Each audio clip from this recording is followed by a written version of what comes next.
मोहतरम हज़रात,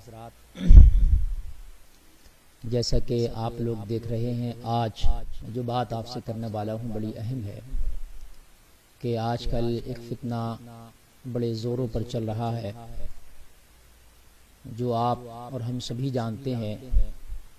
वो एक बाबा है नरसिंहानंद, जिसने हमारे आक़ाए करीम सल्लल्लाहु ताला अलैहि वसल्लम की शान में खुल्ला गुस्ताखी की है। उसने मेरे आका सल्लल्लाहु ताला अलैहि वसल्लम को जो गालियाँ दी हैं हज़रात, वो नाकाबिले बर्दाश्त हैं। हमारा दिल बहुत ज़्यादा तकलीफ़ में है। यकीनन कोई हमारे सरों को कलम कर देता, कोई हमसे हमारी जान ले लेता, कोई हमसे हमारा सब कुछ ले लेता। अल्लाह की कसम खा के कहता हूँ कि हम मुसलमानों को इतनी तकलीफ़ न हुई होती कि जितनी तकलीफ़ उस दहशतगर्द नरसिंहानंद के बयान से हमें हुई है कि जिसने हमारे प्यारे नबी को गालियाँ दी हैं। हम पूरी कौम मुस्लिम बहुत तकलीफ़ में है।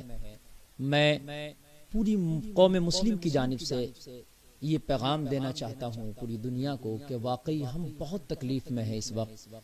हम अपनी तकलीफ़ किससे कहें, किससे जाकर के हम अपने दर्द को बयान करें? कौन हमारा सुनने वाला है? हम हमेशा हक के साथ रहते हैं। हम हमेशा चैन व सुकून, अमन व अमान के परचम को लहराते हैं। हमने कभी दहशतगर्दी को पसंद नहीं किया। हम कभी दहशतगर्दी के हक में नहीं रहे। उसने खुल्लम खुल्ला कई सारे चैलेंजेस किए हैं जो मीडिया वालों ने दिखाया और बाज़ाब्ता तौर से उसको नशर किया जा रहा है। उसने कई बयानों में कहा, मैंने खुद सुना, आप लोगों ने भी सुना होगा, कि मैं हिंदू नौजवानों से अपील करता हूँ कि ज़्यादा से ज़्यादा हथियार खरीदें। और हथियार खरीदने के बाद फिर उसने अगली बात ये भी कही कि आप अपना फैसला कोर्ट पर, शासन प्रशासन पर ना छोड़ें, बल्कि अपना फैसला खुद करें और यानी खुद अपनी पावर और अपने हथियार का इस्तेमाल करें। बताओ, ये खुल्लम खुल्ला दहशतगर्दी नहीं तो क्या है? ये खुल्लम खुल्ला आतंक नहीं तो क्या है? उसके बावजूद भी उसको अभी तक अरेस्ट नहीं किया गया।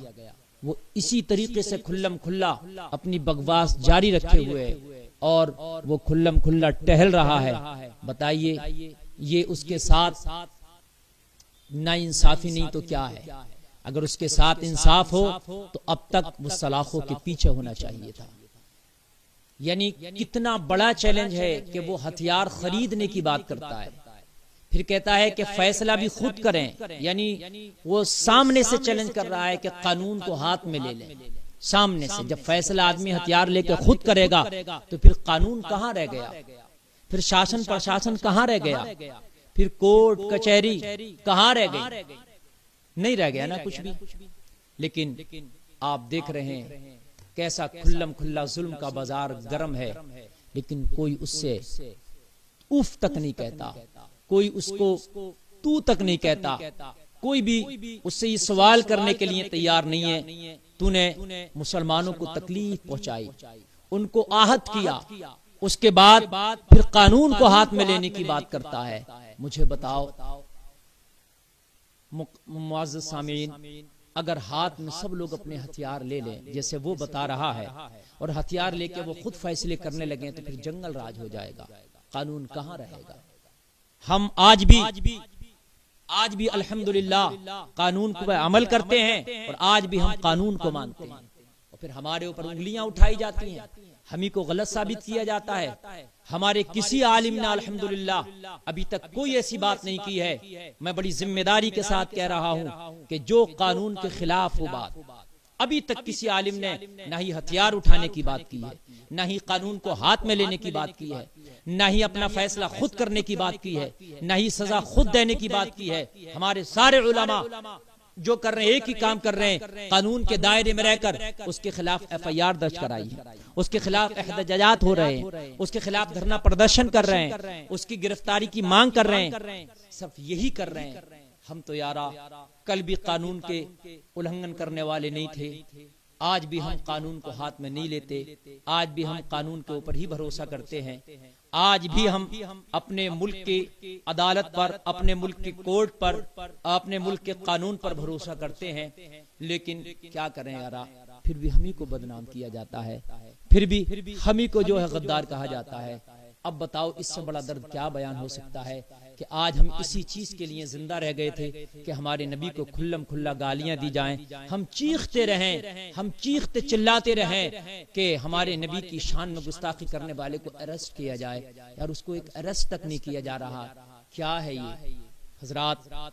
अभी देख रहे हैं आप, हालिया दिनों में मैं बड़ी जिम्मेदारी के साथ TTS का सूबाई सदर, तहरीक तहफ़्फ़ुज़ सुन्नियत का सूबाई सदर होने के नाते से ये बात अर्ज कर रहा हूँ, और मैं मुकम्मल जिम्मेदारी के साथ ये बात कह रहा हूँ कि अभी अभी हमारे जमात के एक मशहूर आलिम बामल हजरत अल्लामा मुफ्ती सलमान अजहरी साहब क़िबला ने एक चैलेंज किया था नरसिंगा नंद के हवाले से कि तुमने हमारे नबी की शान में जो गुस्ताखियां की हैं, हमें बहुत ज्यादा तकलीफ है।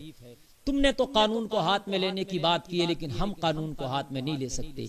तुमने तो हथियार उठाने की बात की है, लेकिन हम हथियार नहीं उठाते, हम कानून पर ही भरोसा करते हैं। लेकिन उन्होंने कानून के दायरे में रहते हुए एक उसको चैलेंज दिया था कि अगर नरसिंगानंद तू हक पर है तो मैं तुझे मुबाहिले का चैलेंज देता हूँ।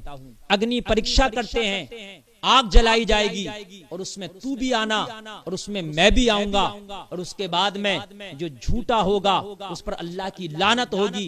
जमाना देख लेगा कि हक पर कौन है। इस चैलेंज को मुफ्ती सलमान अजहरी साहब ने कहा, तो उस चैलेंज के अंदर कहीं कानून का उल्लंघन नहीं है, कहीं भी जो है आपने दहशत गर्दी या उसके फरोग की बात नहीं की है। अब सुन लो, मैं तहरीक तहफ़्फ़ुज़ सुन्नियत का सूबाई सदर होने के नाते ये बात बड़ी जिम्मेदारी से कह रहा हूँ। मुफ्ती सलमान अजहरी साहब क़िबला ने जो चैलेंज किया है, हम उनके साथ हैं, हमारी दुआएं उनके साथ हैं, और हर एतबार से हम उनके साथ में हैं। वो तनहा नहीं है, हम उनका मुकम्मल तरीके से सपोर्ट करते हैं, इसलिए कि उन्होंने जितनी भी बात कही है वो कानून के दायरे में रह करके कही है। और मैं शासन प्रशासन से भी ये गुजारिश करना चाहूंगा और ये कहना चाहूंगा कि उसने जो जहर उगला है, उसने जो आग उगला है, हमारी किसी हिंदू भाई से कोई झगड़ा नहीं है, हमारा सिर्फ उससे झगड़ा है कि जिसने हमारे नबी की शान में गुस्ताखी की है। हम दहशत गर्दी को फरोग देना नहीं चाहते, हम अपने मुल्क की फजा को खराब होते देखना नहीं चाहते, हम अपने मुल्क की गंगी जमनी तहजीब को खराब होते नहीं देखना चाहते। हाँ, हम इतना चाहते हैं कि जब उसने उस चैलेंज को कबूल किया है तो जो मुफ्ती सलमान अजहरी साहब ने उसको तारीख दी है वो उस तारीख में आए और उसमें कोई भी चीट नहीं करे, किसी तरीके की कोई साजिश नहीं होना चाहिए। इसलिए कि नरसिंगानंद, तुम अपने आप को हक पर होने का दावा करते हो, अगर तुम हक पर होने का दावा करते हो तो फिर आओ उस दी हुई तारीख में। परमिशन आप खुद लाओगे, इसलिए परमिशन लाओगे कि आपके साथ सबका सपोर्ट है, आप परमिशन लाओगे और उस्मान हम जो है आएंगे और इंशाअल्लाह ये फकीर कादरी वादा करता है कि मुफ्ती सलमान अजहरी साहब क़िबला ने जो चैलेंज किया है, हम मुकम्मल तरीके से उसकी तायीद करते हैं, हम उनके साथ में हैं और वक्त पड़ा जाने का तो इंशाअल्लाह साथ में जाएंगे भी। और जब अग्नि परीक्षा की बात आएगी तो अगर साथ में जाने की बात आएगी तो नरसिंगानंद जिस पर तुम्हें भरोसा है तुम ले आना, और हम अल्हम्दुलिल्लाह खुद साथ में मुफ्ती सलमान अजहरी के साथ में ये फकीर कादरी खुद होगा और इंशाअल्लाह हम जो है जाने के लिए तैयार हैं। हमें अपने रब की जात पर मुकम्मल भरोसा है। हम गुनहगार जरूर हो सकते हैं, हम खताकार जरूर हो सकते हैं, मगर हमें अपनी रब की जात पर खुदा की कसम मुकम्मल यकीन और भरोसा है। और अब तक हम खामोश इसलिए भी थे कि तुम अपने बयान को वापस ले लो, अपने बयान को वापस ले लो, लेकिन तुमने अपने बयान को नरसिंगानंद वापस नहीं लिया। तुम बयान पर बयान दिए जा रहे हो, तुम इस आग को और भड़का रहे हो। तो हम कोई कानून के खिलाफ बात नहीं करेंगे, हम सिर्फ अपनी और तुम्हारी बात करते हैं। आओ मैदान में निकल के और फिर वो 30 अप्रैल की जो तारीख है उसको कबूल करो, और कबूल करने के बाद में पता चल जाएगा कि फिर तुम कितने हक पर हो और क्या तुम्हारी हकीकत है। और अगर तुमने कोई साजिश की तो तुम्हारी हार सामने से हो जाएगी। अगर तुमने कोई दंगा कराने की कोशिश की या तुमने कोई मुकदमात या अरेस्ट कराने की कोशिश की तो फिर समझ लो तुम्हारी हार सामने से हो जाएगी। फिर इसका मतलब यह है कि तुम अपने हक होने की वजह से नहीं आगे आए हो, तुम फिर किसी की सपोर्ट की वजह से आगे बढ़ रहे हो। अगर तुम्हें अपने हक होने पर यकीन है तो फिर कोई तुम साजिश नहीं करोगे, फिर तुम कोई दंगा नहीं करोगे। तुम चाहते हो, तुम खुद कहते हो कि मैं चाहता हूं सच सामने आए, तो फिर हम भी चाहते हैं यार सच सामने आए। आओ और आने के बाद में फिर हकीकत जमाने को दिखा दो कि सच क्या है। हम सारे उलमा अहले सुन्नत वल जमात की तरफ से जो है ये पैगाम सुन लें। और ये फकीर कादरी ये खाकसार भी ऐलान कर रहा है कि हम अल्हम्दुलिल्लाह सुम्मा अल्हम्दुलिल्लाह मुफ्ती सलमान अजहरी साहब के बयान की मुकम्मल तायीद करते हैं और उनकी सपोर्ट करते हैं। जब वो जाएं तो इंशाअल्लाह हमें भी उनके साथ देखेंगे और इंशाअल्लाह हम भी उस चैलेंज को कबूल कर रहे हैं। नरसिंहानंद, तुम अब ज्यादा खुराफात ना फैलाओ, अब तुम ज्यादा उल्टी सीधी बयानबाजियां ना करो।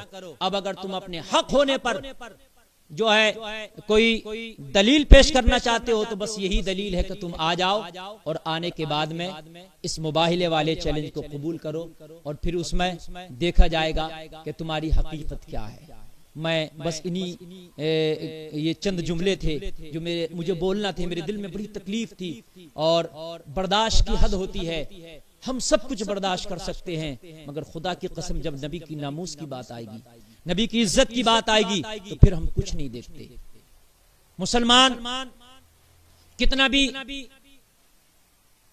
गरीब हो, मुसलमान फाका करना पसंद कर सकता है, मुसलमान अपने बच्चों को कुर्बान करा सकता है, अपने आप की कुर्बानी पेश कर सकता है, मगर खुदा की कसम कभी अपने नबी की इज्जत पे कोई हमला करे, उसके नबी की नामूस पर कोई अंगुश जनी करे, मुसलमान ये कभी बर्दाश्त नहीं कर सकता।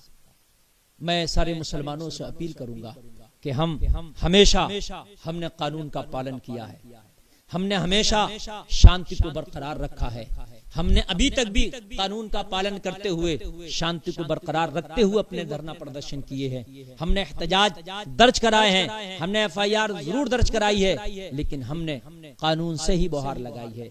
हमने जो है कोर्ट कचहरी के जरिए ही इंसाफ की अपील की है। वो अलग बात है कि हमें अभी तक इंसाफ नहीं मिला है, वो अलग बात है कि हमारी पुकार को सुना नहीं गया है, वो अलग बात है कि हमारी अर्जियों को कबूल नहीं किया गया है, वो अलग बात है कि हमारी जो FIR दर्ज हुई हैं उन पर अभी तक अमल नहीं हुआ है।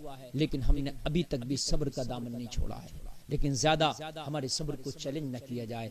हम बस यही गुजारिश करते हैं कि सारे मुसलमानों से कि शांति को बरकरार रखेंगे और ये जो चैलेंज किया गया है इसमें कोई भी एक ऐसा काम नहीं है कि जिससे शांति भंग हो। ये शांति का काम है। बस नरसिंहानंद, तुमने हमारे नबी की शान में गुस्ताखी की, तुम आ जाओ, हम आएंगे और इंशाअल्लाह फिर देखते हैं कौन हक पर है और कौन